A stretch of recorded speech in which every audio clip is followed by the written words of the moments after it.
were talking about Laughing Room Only. Oh yeah, that's the crazy comedy comedy duo Olson and Johnson. They had done Hell's a Poppin' and Sons of Fun, and the third one they did was called Laughing Room Only. And I did four musical. I was sort of the musical part of the show. The rest was just all pure gags and sketches. And one of the things um, I did a very modest striptease.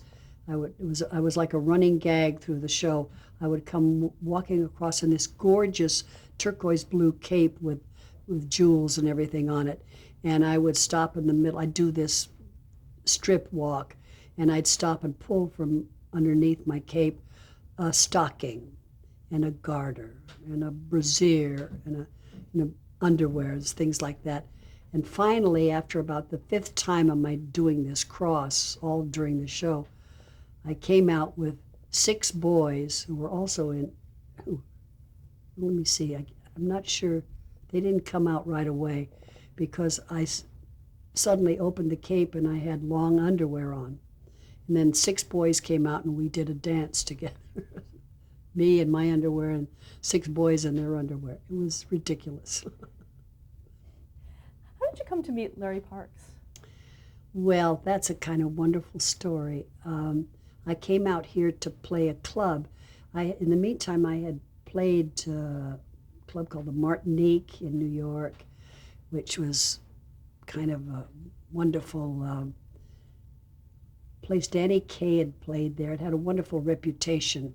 So that was a feather in my cap to play the Martinique. So I came out here to play a club called the Clover Club, which had been a gambling club, and they were cleaning it up and trying to go straight.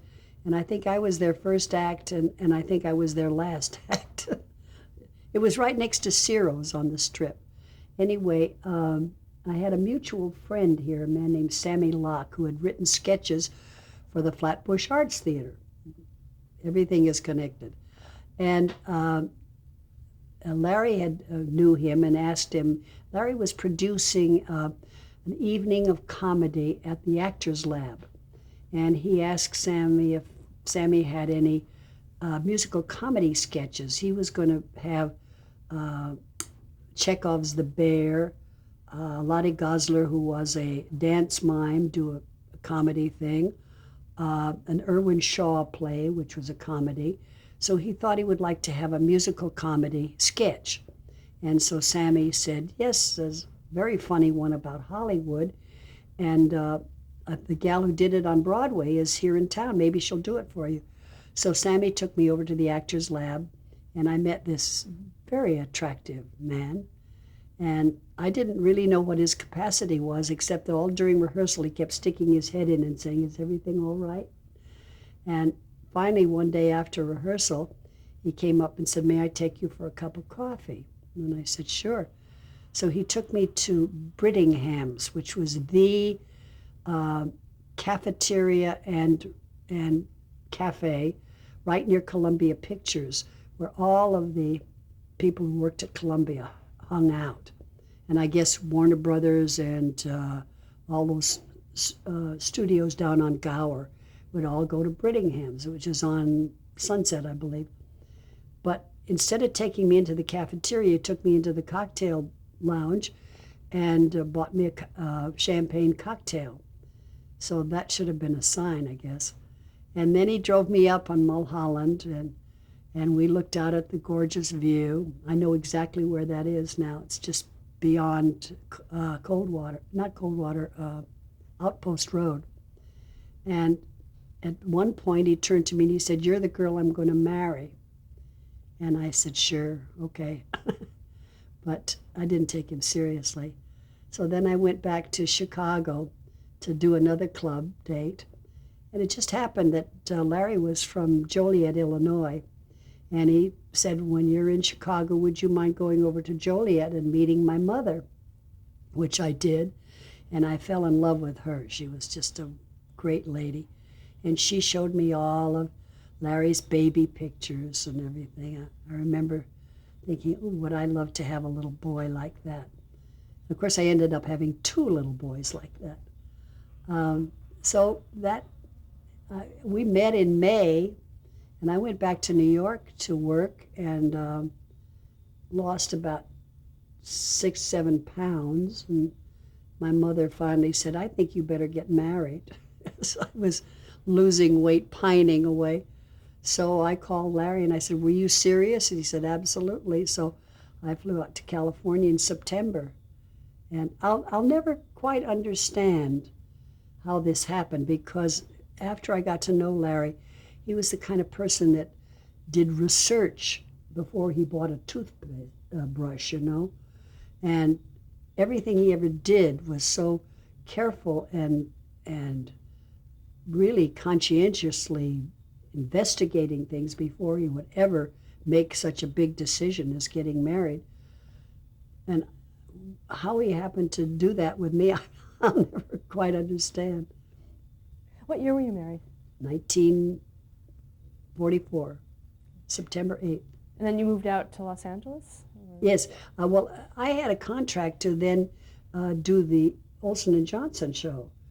And so we had 1 month's honeymoon here in California. Larry was under contract to Columbia Pictures, and he was making Counterattack with Paul Muni, the movie. And so he couldn't leave here, and I had to get back there. So we spent the first 2 years of our marriage 3,000 miles apart. But we would catch a little time here, a little time there. Larry would fly to New York for a couple of days, and I was able at one point to come to California for a month. And but after 2 years, then I went into, at that point I was in Call Me Mister. And I left Call Me Mister before it closed in New York and came back to California in 1946. And how did you become a contract player at MGM? Well, Louis B. Mayer saw me and Call Me Mister, and I guess decided they wanted me under contract. So I signed a very nice contract with them before I ever left Call Me Mister. What were some of your movie roles? What were some of your movie roles that you did? Well, the first one I did was a picture called Big City. It was a black and white film for Joseph Pasternak, and it had a fantastic cast. Margaret O'Brien, George Murphy, Robert Preston, Danny Thomas, Edward Arnold, Butch Jenkins. I'm sure you don't remember Butch Jenkins. He was a little freckle-faced kid who was so cute, did a lot of movies. And that was my first movie. And I played a character called Shoo Shoo Grady. And I guess I was a nightclub singer, but I'm sure if they made it today, I'd be a stripper. But in those days, you didn't do that. So that was my first movie. I think the second movie, was Words and Music with Mickey Rooney. And that was one of those movies where everybody in the studio did a bit. Lena Horne sang a song. Mickey and Judy did a duet together. Ann Southern had a big production number. God knows, it was supposedly the biography of Rodgers and Hart. I don't think it bore any resemblance to Rodgers and Hart's life, but it was Tom Drake played Richard Rodgers, and Janet Leigh played his wife, and Mickey Rooney played Larry Hart. So I was the girl that Mickey Rooney had a crush on, and I give him the hey-ho, and he's heartbroken. Excuse me. And supposedly, according to the movie, that's why he keeps drinking and finally dies. But I remember driving home from the preview of that movie with Larry and crying bitterly because I said I looked like a giant next to Mickey. I did look so tall. Do you remember remember the first time you appeared on television? You know, I think it was in Chicago when I was doing the Clover Club, not the Clover Club, the Camellia House in Chicago. I was, uh, my act was a big success there, and they held me over. So some television company, I'm not sure just what it was. I think it was very limited in viewers, but they asked me to come and do part of my act on television.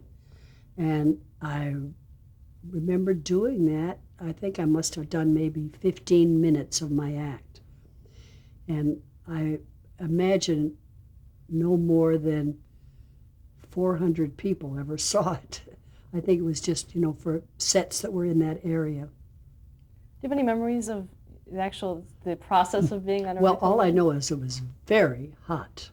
It was just blistering hot because the lights were so bright. And you had to wear a very strange orange makeup and black lipstick. And I guess it was okay. I have a picture somewhere of that, and I can't remember where I put it. Looked rather strange. A few years later, you appeared on the Colgate Comedy Hour. That was in 1951 with Jack Carson. Yeah, that was with Jack Carson, and I did that show, and then I can't remember. That was the same year that I did the Art Carney show, which was, I don't know, you probably know the dates better than I do. I did 2 Art Carney shows. I know. I did Colgate Comedy Hour with Jack Carson.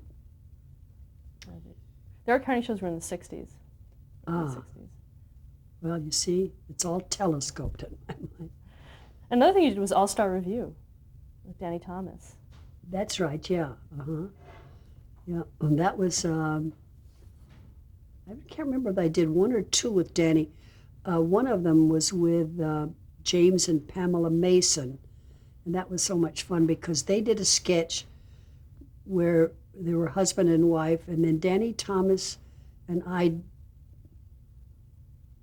now I'm trying to think whether it was Art Carney and me or Danny Thomas. Anyway, we did the sketch backwards, and that was, I wish, those are all on Kinescope, and you don't have prints of those anymore. I would love to have prints of those. Maybe somebody has some in their cellar someplace. I'd give them a fortune to have, just even to see them again. I'd like to talk about the blacklist that affected Hollywood. Well, it affected Larry, of course, very badly because he was called among the 19 that were called. Actually, he was called the first time, and they stopped the investigation just before he was supposed to testify.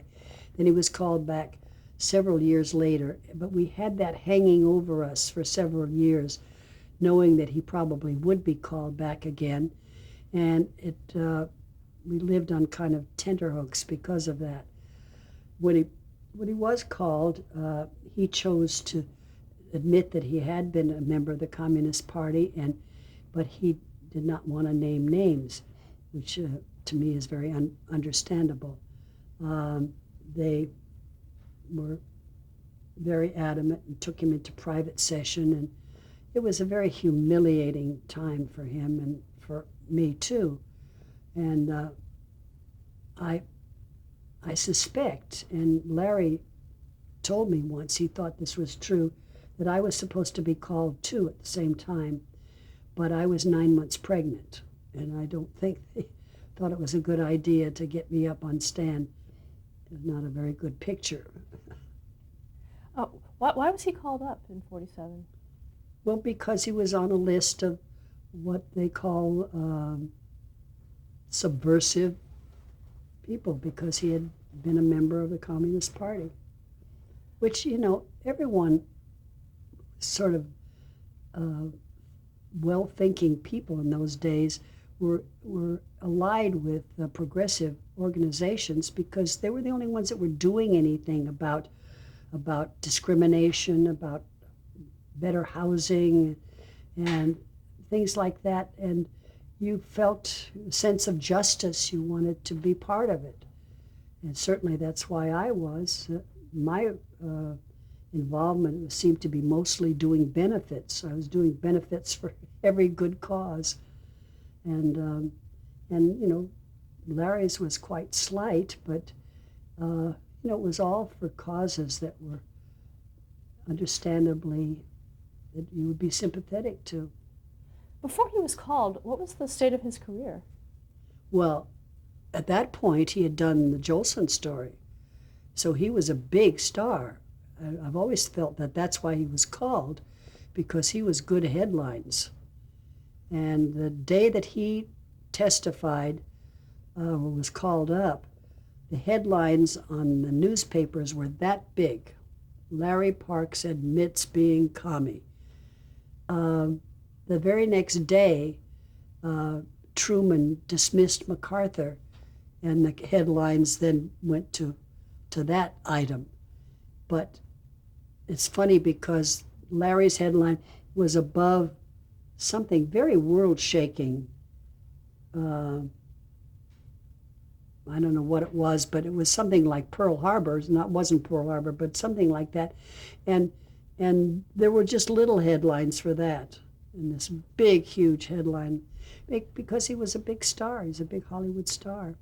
The Jolson story was the first movie, I think, in Hollywood to make in the first year something like $10 million. Now that's nothing today, but in those days that was a very big profit for a movie to make.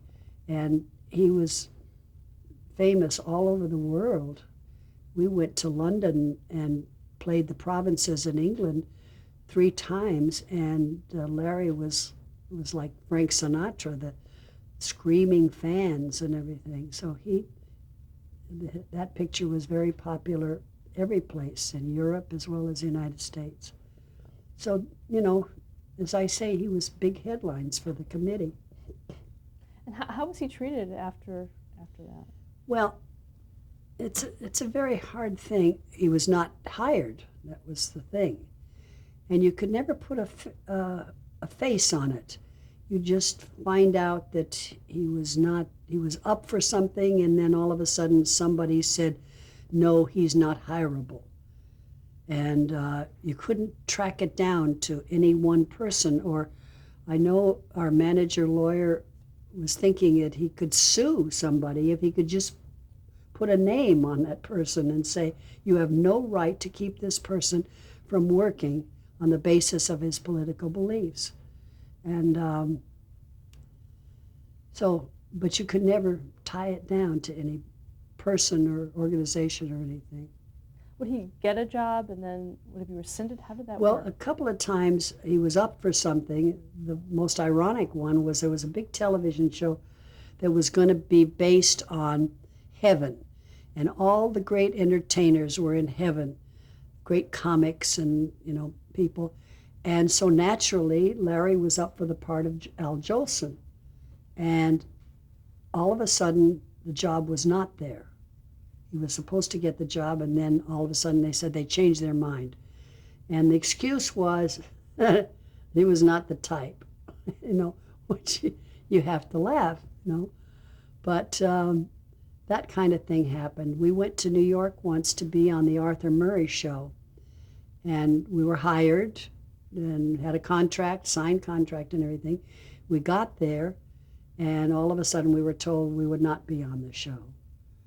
And there was no question that there was political reason. Did you and Larry talk a lot about what was happening at the time? You mean talk about it? About his testimonies and things like that? Did that? Well, with each other? Or? Yeah. Well, not too much, because we just got on with our lives. It was an unfortunate thing, and it was humiliating for Larry, and so we just Larry went into the building business and built apartment houses, but we continued working. We would go out every summer in summer stock in some play, and then we produced our own show and took it on the road, and we played Las Vegas twice. Strangely enough, there was no blacklist in Las Vegas. And then we would go over to Britain and into our vaudeville act in the Palladium and all around England and Scotland. Did you have friends that were affected by the blacklist? Oh yeah, a lot of friends were. It was an odd situation because people took sides, and that was the saddest thing about it. Is some people felt that Larry should have taken the fifth, as some of the others did, and would snub him. But since then, those same people have said how foolish they were. They wish they hadn't done that. And then, of course, people who were on the side of the committee just wouldn't hire him. Did you have any friends that were blacklisted as well? Yeah. I mean, I don't want to list them. And also, Hedda Hopper had a pretty strong She had a reaction. vendetta against us. John Wayne came out with a statement after Larry,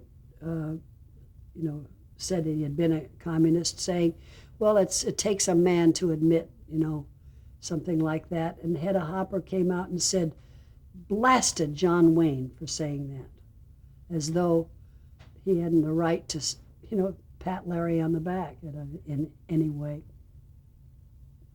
How were you able to find work in television, although you were blacklisted? Were there certain people that helped you? Well, I always think the first person that really got me back on television was Danny Thomas. I ran into him once, and he said, what are you doing these days? And I said, nothing much. The next thing I know, I was on his show, and I know he was aware of the situation, and he must have just gone to bat for me. And then the other shows kept coming, pretty regularly. Then the Art Carney shows and Jack Carson show. I had one experience. It was a tribute to Ethel Barrymore, and it was a kind of a review show with songs and sketches and things. And a friend of mine, Arnold Horwitz, who was a wonderful songwriter and sketch writer, and he and Carl Reiner wrote the sketches for this particular show. And at some point in the rehearsal, I was notified that I was no longer part of the cast. So I guess Arnold and Carl went to the producers and said, if she goes, we go.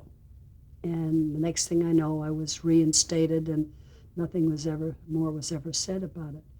But I always felt that was very brave of them to do that. How did you find out that they did that? I don't know how I found out. I think maybe they intimated to me that, don't worry, you'll be back, because if you go, we're going to go too. So.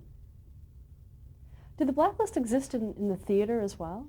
Not as much. A lot of blacklisted actors went to New York and were able to work. And some migrated to England. A lot of the writers and directors went to England for a while. Was the blacklist something that you talked about openly amongst yourselves in the theater? Well, as I say, we just got on with our lives. We put it behind us.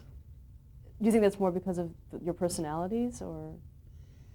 There wasn't anything else to do. What are you going to sit and moan about it? It was a dreadful, dreadful thing. And, as I say, Larry got busy building buildings, and we spent that time, a lot of time. He always had wanted to be a singer and a dancer, and he had a very nice voice, and also he was very athletic. So we would take 3 ballet lessons a week, and Larry started taking singing lessons, and came in handy when we put our act together, because then we could sing and dance together. So we just kept busy doing that. And of course, we had the 2 boys then, and we're very busy with them. And Larry was the kind of husband that took over a lot of the chores of raising the child. He changed the diapers and he fed them and he did all of the things. If I was working, he took over, and if he was working, I took over. And I know they went to a nursery school where it was a cooperative thing where parents took part in some of the duties of the nursery school, and I would do it most of the time, but if I was working, why, Larry would take over, and I think he was the only father who was ever there swinging the kids in the swings and doing crafts with them and stuff like that. Was there a point that you knew that you were finally removed from the blacklist, or the blacklist didn't exist for you anymore, career-wise? Well, I guess when I started to work more, certainly, made me feel that I was free. Larry only made one other picture in his life, and that was Freud. But by that time he was, well, in 1989, what was he? In his 50s, I guess, or late 40s. And by that time he had a gray beard. He's a very handsome man. And that was his, I think he felt that maybe that was going to release him from the stigma. But he never made another picture after that. He did do a picture, but this was before he was actually called, with Elizabeth Taylor, called Love is Better Than Ever. But I think that was before, that was during that interval when he had been called up first and not taken the stand, and the time when he was really called. Had you ever met Senator McCarthy? Did I what? Did you ever meet Senator McCarthy? No. Oh, yes. God. My mind must have tried to deny it or something. No, we had a very funny experience. I mean, as funny as it can be meeting Senator McCarthy. We were playing in Las Vegas, a club called Rancho Vegas, I think it was. Anyway, that's not important. At the end of the act, the Metro D came back and said, Senator Joseph McCarthy would like to buy you a drink. And Larry and I looked at each other, and Larry said, what do you want to do? And I said, I don't want to have a drink with the old son of a bitch. But Larry had one of those inquisitive minds. He said, I want to meet this man face to face. I want to see what he's like. So we went out, and we were sitting in a big leather booth. The first thing McCarthy did was lift up his shirt and show us his kidney scar, the operation scar. It was like Lyndon Johnson doing it, And then he bought us a drink, and then he said to Larry, are they giving you a hard time, kid? And Larry looked at him and said, you're asking me that? And McCarthy said, well, let me give you a little motto. Bastardi non carborundum. Don't let the bastards grind you down. Well, a little bit after that, we got up and said thank you for the drink and left. The next morning, my mother had brought my two boys up, and they were about 3 and 4 years old. And we went out, we had slept late, and we came out to the pool, and my mother had the boys out at the pool, and there in the pool was Senator McCarthy teaching my kids to swim. So they never understood why we got them out of the pool and made them take a bath in the middle of the day. But, I mean, it was a bizarre experience, to meet this man. My conclusion is that this man had no sense of morality at all. He was on a bandwagon and was, he had no sense of the destructiveness of what he had done. And he had just picked an attitude, I guess, or a cause that he thought would make him famous, which it did. Stop there to change the tape.